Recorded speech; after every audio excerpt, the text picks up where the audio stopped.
네, 안녕하세요. 끝판왕장입니다. 구독과 좋아요, 알림 설정, 그리고 댓글까지 부탁드리겠습니다. 자, 여러분 휴가를 잘 보내시고 계신가요? 저도 휴가를 좀 다녀왔는데, 일단 비트코인이 말씀드렸던 구간 정도를 좀 찍고 올라가고 있는 것 같아서, 이 부분에 방송을 켜고 뭐 영상을 올리고 있어야 되는데, 조금 아쉽다라는 거. 제가 이제 그 텔레그램에다가만 남겼거든요. 여기다가 이제 29,300 못 넘으면 28,500까지 내려가는 하락빔이 나온다. 근데 여기 끝나면 그 다음에는 뭐 비트 형제나 구메이저, 비트코인 이런 쪽으로 자금이 몰릴 가능성 있다. 뭐 이런 얘기를 했었는데요. 근데 지금 일단 여기 28,500대까지 떨어진 다음에 올라갔죠. 그래서 3만대를 찍었고 다시 내리고 오고 있는데, 근데 그 과정에서 어쨌든 보면 이 도미넌스는 올라가고 있는 상황이란 말이에요. 그래서 아마도 비트코인 중심이거나 아니면 아까 말씀드렸던 것처럼 특정 섹터들, 뭐 이더리움 계열이라면 뭐 레이어 2도 될 수 있을 것이고, 아니면은 뭐 중국이라든지 구메이저라든지 아니면 비트 형제나 이런 애들이 좀 움직임을 보일 가능성이 좀 높지 않겠느냐, 그런 생각하고 있고, 여기서의 이 모양은요 좀 비슷한 모양이 있습니다. 이제 그게 어디냐면 보시면 요때랑 좀 비슷해요. 자, 보시면 상당히 비슷하거든요. 그래서 얘가 이제 4월부터 2달 정도 하락을 한 다음에 여기서 블랙록의 ETF, 현물 ETF 신청을 한다, 요 얘기 때문에 엄청나게 올랐잖아요. 근데 올랐을 때 얘가 어떤 식의 반등을 하냐면 이렇게 쭉 떨어졌다가 한 번에 U자형으로 이 골짜기가 파지기 전에 있었던 이 매물대 부분 있죠, 여기까지 반등을 합니다. 그래서 이거를 선을 긋잖아요. 추세선을 이렇게 긋잖아요. 그러면 여기 한번 그어볼게요. 얘가 추세선을 이렇게 그으면 이런 식으로요. 그럼 이렇게 하면은 맞물려요, 이렇게. 그래서 여기까지 쭉 추세가 이었던 걸 깨고 쭉 빠졌다가 사람들의 겁을 준 다음에 어떤 재료를 통해서 올라간다라는 거죠. 그래놓고 이 재료에 다시 리테스트를 한 다음에 다시 올라가기 때문에 이 부분에 있었던 움직임과 그다음 과거에 또 어떤 일이 있었냐 하면은 또 실리콘밸리 때 움직임이 있죠. 보면은 얘가 이제 15,000까지 쭉 떨어졌을 때 그 전에 어떤 넥라인이랄까요, 눌림목을 이렇게 그어보면 이러한 선이 나와요. 이런 식의 선이 나오거든요, 이렇게. 자, 근데 여기를 이제 뚫은 다음에 얘도 리테스트를 한 다음에 계속 가잖아요. 근데 그 다음에 또 리테스트를 할 때 이 라인대를 계속 지지를 해주면서 올라가요. 근데 여기서 이제 떨어질 때 SVB 사태 때 떨어졌잖아요. 근데 그러고 한 번에 올랐죠. 어떤 호재를 동반을 해서 바로 돌려버린단 말이에요. 그래서 이게 지금 계속 반복이 되고 있단 말이죠. 그래서 이때처럼 만약에 빠진다면 이 정도의 낙폭은 있을 수 있다라는 생각을 좀 해주셨으면 좋겠고, 그럼에도 불구하고 한 가지 우리가 얘기할 수 있는 점은 요 지점까지는 얘가 빠지지 않는다는 거. 그러니까 저점을 갱신하거나 뭐 그런 건 아니다라는 거죠. 그러면 우리가 이때 보여줬던 움직임을 바탕으로 요번에 어떻게 될 것인가에 대한 움직임을 좀 생각을 해본다면, 얘가 눌리고 있는데 지금 일단 첫 번째 경우는 여기서 지지를 받고 올라가는 경우가 일단 첫 번째겠죠.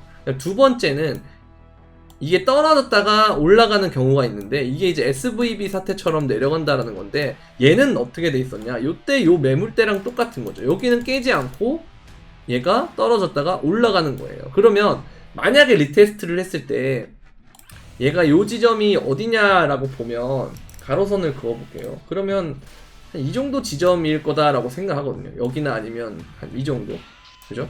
그래서 뭐 많이 빠지면 여기까지도 볼 수는 있을 것 같은데, 그럼 한 29,000에서 29,200 정도? 여기까지 많이 빠지면 빠질 수가 있다, 그렇게 보시면 될 것 같아요. 그럼 내가 이제 눌림목을 본다 할 때는 29,500대부터 지금 이 자리죠.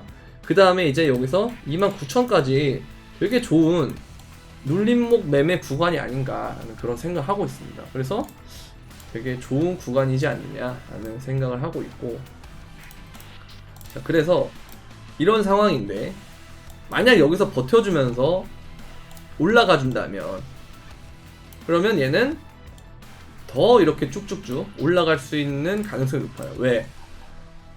항상 이 조정을 하는 시간은, 그러니까 계단식 하락을 하면서 기간을 두고 굉장히 크게 보면 횡보인데, 이 조그만한 면을 들여다보면은 계단식 하락인 경우가 되게 많거든요. 근데 그 다음에 어떤 저점을 찍은 다음에 올릴 때는 항상 이런 식으로 올려요. 그래서 2달을 뺀 걸 일주일 만에 고점을 회복하는 모습을 보여준다라고 하면, 얘가 조정의 시작점이 여기다라고 봤을 때 여기가 이제 31,800이죠. 그럼 이제 조금 더 러프하게 봤을 때는 31,500에서 한 32,000 정도라고 볼 수가 있거든요. 그죠? 그럼 여기를 이제 회복하는 시간이 얼마나 걸릴 것인가. 얘가 이렇게 조정하는데 걸리는 시간이 얼마나 걸렸죠? 보시면 7월 14일부터 8월 2일이니까 거의 한 달 걸렸다. 그러면 2달 걸린 게 일주일 걸렸으니까 굉장히 빠른 속도로 얘가 어떻게 한다? 회복할 수 있다라는 거죠. 이런 식으로 얘가 회복한다라고 하는 거는, 얘도 똑같이 이렇게 된다면 뭐 이런 식으로 해서 회복하면서 고점을 높일 수가 있다라는 거죠. 그래서 만약에 요번에 이 구간을 얘가 높이면서 회복하고 뚫어낸다면 그때는 어떤 움직임이 될 수가 있냐. 우리가 지난번에도 계속 봤을 때처럼 여기서 이 매물대를 뚫는데 시간은 좀 걸리겠지만 요 지점을 결국 뚫어내면은 더 갈 수가 있다라는 거죠. 그럼 얘가 요 지점을 뚫게 되면은 요 라인대를 뚫는 거예요. 여기를. 이거를 조금 더 넓게 한번 볼게요. 넓게 보게 되면 그때는 이제 어떤 상황이 되냐. 지우개로 다 지워보고 하면은 요 라인대를 뚫는 거거든요. 32,000을 뚫는다고 하는 거는. 자, 그러면 이제 이 라인을 뚫는다라는 건데, 이 빨간 라인을 뚫는다는 거죠. 자, 그러면 이거를 이제 다른 한번 차트로, 더 잘 보이는 차트로 해서 한번 볼게요. 요걸로 보도록 하겠습니다. 비트파이넥스로. 이거를 이제 다 끄고요.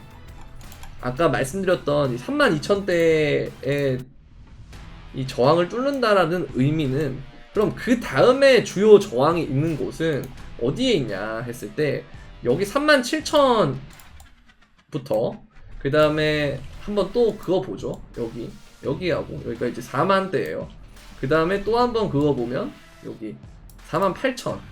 그다음 또 한번 그거 보면 이 5만이 이렇게 있단 말이죠. 너무 넓잖아요. 그죠? 그래서 우리가 이거를 색깔을 한번 나눠보겠습니다. 이걸 여러분들 이해하기 쉽게 색깔을 한번 나눠볼게요. 이걸 이제 보라색 영역으로 나누고요. 그다음 이거를 어떻게 나누냐? 이걸 초록색 영역, 연두색 영역으로 나누겠습니다. 자, 그러면 딱 나오죠. 37,000부터 한 4만, 넓게 볼게요. 41,000 구간에 1차 구간이거나, 두 번째는 어디냐? 47,600이니까 뭐 48,000 정도로 볼게요. 48,000부터 52,000 정도를 볼 수가 있다는 겁니다. 그럼 그 다음엔 이제 신고점 라인이겠죠. 그래서 여기서 만약에 이 지점을 뚫는다라고 하는 건 이전의 무빙을 봤을 때 요 매물대를 뚫기 어려운 거랑 똑같은 상황인데, 뚫게 됐을 때는 그 다음에 있는 가로 매물대까지 굉장히 빠르게 가는 움직임을 보였기 때문에 이번에도 여기서 이렇게 뚫는다면, 그럼 얘가 여기를 가거나 아까 말씀드렸던 연두색 구간을 가거나 아니면 여기서 이런 식으로 비비다가 다이렉트로 결국은 보라색 영역까지 가버리는 그런 상황이 될 수가 있어요. 그래서 이것까지 여러분들이 좀 생각할 필요가 있다라는 거. 그래서 지금 눌림목 매매는 굉장히 좋은 자리다라고 볼 수가 있는 거죠. 굉장히 손익비가 좋은 자리다라고 볼 수가 있는데요. 근데 이제 제 개인적인 생각은 여기로 이렇게 다이렉트로 가면, 그럼 이제 요때처럼 이 쉬는 구간이 없이 가면요, 그러면 한 번에 이렇게 빠지는 구간이 생겨요. 근데 이게 높이가 크면 이 골이 좀 깊을 가능성이 있거든요. 그래서 그게 조금 적게 되려면 요때처럼 2016년 때처럼 올라가면은 조정축 좀 이렇게 해서 기모았다가 올라가면은 또 쳐받고 또 올라가면은 또 밑으로 받고 이런 식으로 가면 대신 골은 적다라는 거예요. 그죠? 그래서 이런 거를 보면은 뭐 제 생각에는 사실 지금 이런 식으로 가는 게 골을 좀 적게 만들면서 가는 거라고 보이거든요. 그러면 한 이 정도에서 또 이렇게 빠졌다가 또 이런 식으로 갔다가 또 이렇게 빠졌다가 그 다음에 이제 신고점을 뚫는 그 순간부터 이렇게 가는 뭐 이런 식의 움직임이 되면 굉장히 베스트다 라고 볼 수가 있을 것 같습니다.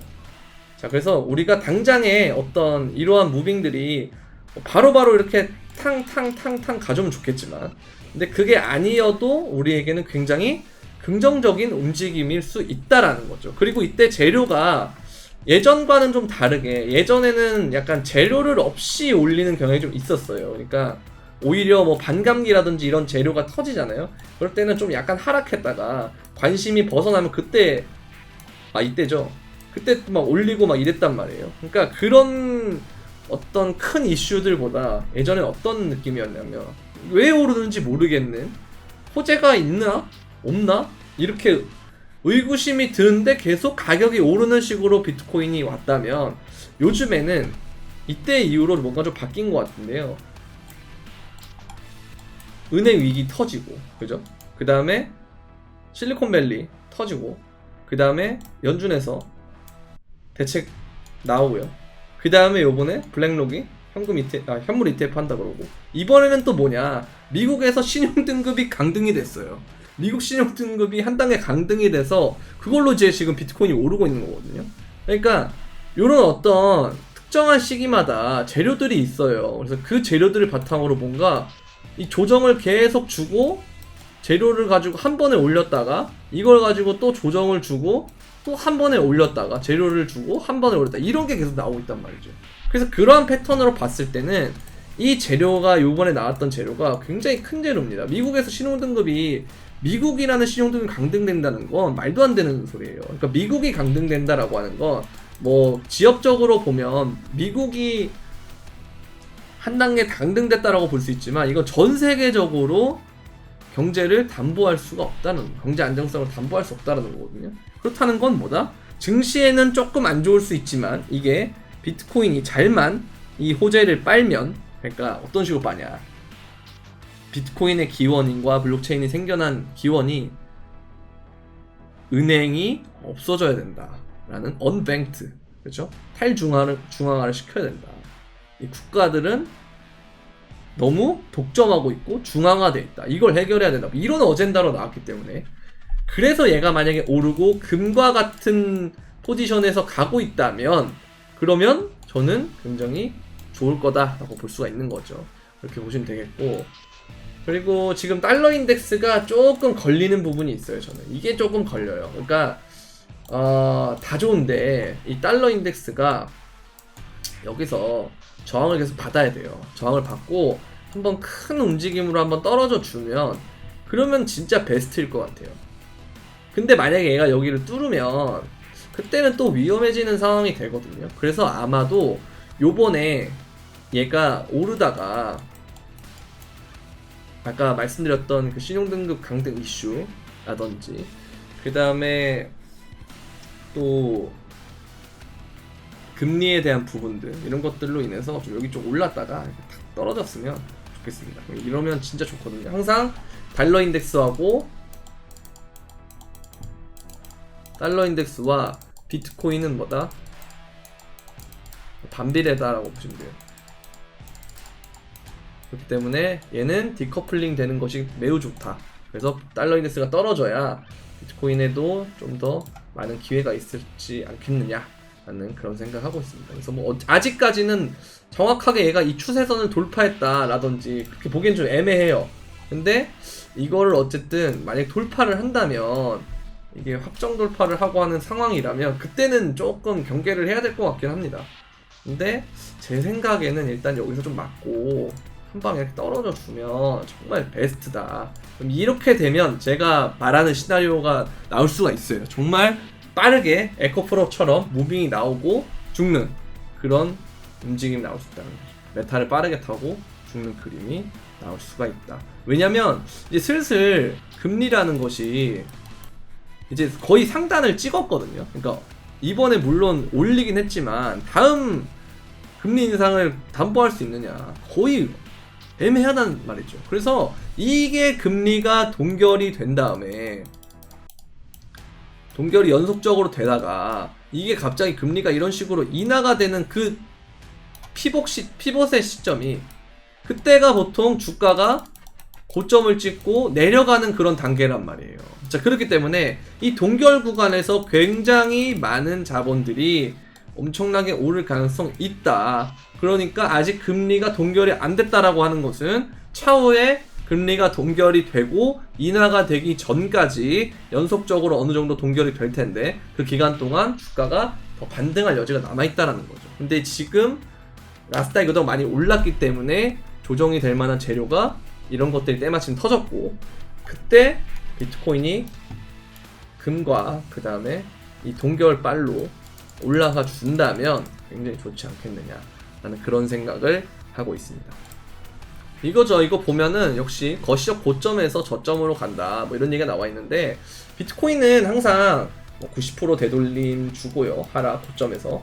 그다음 얘는 86%가 떨어졌고 84%가 떨어졌고 77%가 떨어졌으니까 여기서 한 번 더 떨어지는 그림보다는 점점 이 마이너스 퍼센트가 적게 떨어지고 있다. 그렇기 때문에 이거는 이미 15,000달러가 저점이었고 이게 추세선을 뚫게 되면 얘는 새로운 사이클로 갈 거다 뭐 이런 얘기를 하는 건데요. 어쨌든 뭐 긍정적인 상황인 건 맞다 라고 그렇게 보여집니다.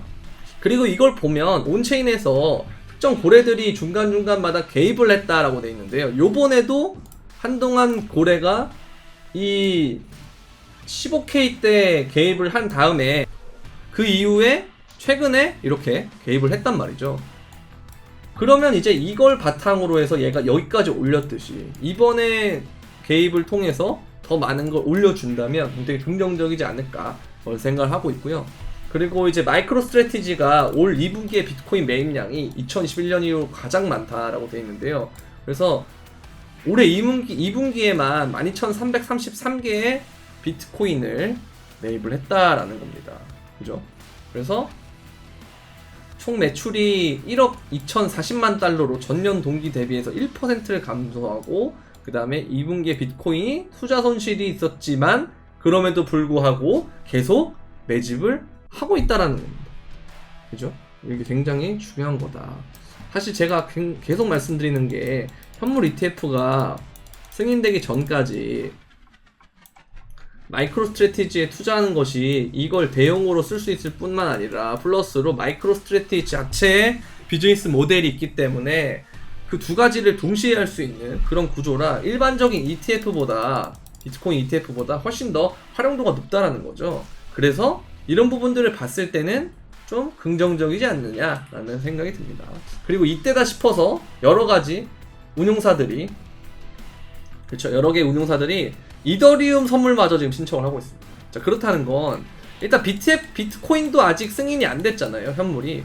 근데 선물은 일단 승인이 됐고, 그런 상황에서 이더리움까지도 한다라고 하는 건 이거는 이제 근본 라인에 들어왔다 라고 보시면 될 것 같습니다. 일단은 뭐 승인이 되냐 반려가 되냐 여부에 상관없이 이미 이더리움하고 비트코인은 어느 정도는 제도권 라인에 들어왔다 이렇게 보시면 돼서, 여러분들이 만약에 장기 투자를 하신다 하는데 나는 뭔가 이 코인이 공부하기 좀 어렵고 그 다음에 이 미래가 어떻게 될지 모르겠다 하시는 분들, 일단은 장투한다고 하면 제가 볼 때는 비트 이더 정도는 괜찮은 것 같은데, 그거 말고 뭐 BNB까지는 좀 괜찮은 것 같아요. 근데 그것 말고 나머지 코인들은 뭐 2년 뒤에 어떻게 될지, 3년 뒤에 어떻게 될지, 5년 뒤에 어떻게 될지 아무도 몰라요. 그래서 여러분들이 굳이 만약에 내가 주식처럼 코인을 투자해보고 싶다라고 하면 그때는 비트코인이나 이더리움 혹은 BNB 정도, 거기까지는 괜찮은 것 같습니다. 근데 BNB도 뭐 애매하다 사실. 그러면 이제 여러분들은 비트코인하고 이더리움만 보면 된다라는 거죠. 자, 그리고 글로벌 회계법인 KPMG가 비트코인 ESG 프레임워크에 이점을 제공한다 이런 얘기를 하는데요. 이 보고서를 낸 거예요. 그래서 비트코인은 ESG 가이드라인을 준수하고 있기 때문에 비트코인은 에너지 그리드를 안정화하고 온실가스 배출량을 줄인다라고 돼 있어요. 원래 비트코인이 환경 규제를 반예 만회하면서 막 그런 얘기가 많았잖아요, 채굴을 하기 때문에. 근데 이게 사실 뭐랑 비슷하냐면 원전이랑 비슷하다고 봐요. 뭐 같은 건 아닌데, 원전도 처음에는 친환경이 아니다라고 했다가 지금은 친환경에 들어갔잖아요. 그것처럼 이거 자체가 시사하는 바가 큰데, 앞으로 비트코인이 ESG라는 것, 이거 진짜 중요한 개념이거든요. 그래서 앞으로는 친환경이나 이런 규제들을 지키지 않을 시에는 굉장한 철퇴를 내리겠다 뭐 이런 쪽으로 앞으로 나아간다 이건데요. 그것처럼 비트코인이 만약에 친환경이 아니었다, 그리고 ESG 프레임워크에 이점을 제공하지 못했다면 또 많은 규제를 앞두고 있었을 것 같아요. 근데 규제라기보다는 뭐 제재겠죠. 근데 지금 이러한 보고서가 나온다라고 하는 건 비트코인은 제도권화에 올리겠다, 그 단계라고 보시면 됩니다. 그래서 이거는 향후 굉장히 엄청난 이점을 제공할 수 있다는 거죠. 원전도 지금 다시 이 기술을 엄청나게 투자를 하고 소형 원전도 만든다고, 이것도 뭐 상장도 시키고 그러고 있잖아요. 그것처럼 비트코인도 옛날에는 친환경이 아니었다, 뭐 옛날도 아니죠, 불과 1년 전까지만 해도 환경에 대한 문제가 있었다 했지만 이걸 기점으로 아마 조금씩 변화해 나가지 않을까, 그런 생각이 듭니다. 자, 일단 오늘은 여기까지 하도록 하고요. 여러분들이 이제 매매를 하다가 어렵다, 현물이든 선물이든 어렵다 하시는 분들은 현물은 멤버십을 이용하시면 되는데요. 멤버십에서는 이런 식으로 업비트의 원화마켓에 있는 코인들을 중심으로 해서 진입가, 목표가, 손절가 등을 제공하는 그런 형태로 제공을 하는데요. 이런 식으로 목표가에 맞춰서 뭐 무비블록, 도지코인, 최근에 아크도 많이 올랐죠. 이런 것들을 이제 제가 픽을 내서 하는 거기 때문에, 만약에 여러분들이 어떤 코인 살지 모르겠다 그러신 분들은 멤버십에 도움을 받으면 되는데요. 멤버십은 구독 버튼 옆에 있는 가입 버튼을 통해서 하시면 되고, 두 번째는 선물방이 있어요. 선물방도 지금 진짜 횡보장이라 선물이 되게 재미없었는데 요번에 좀 변동성이 있어가지고 좀 괜찮았고요.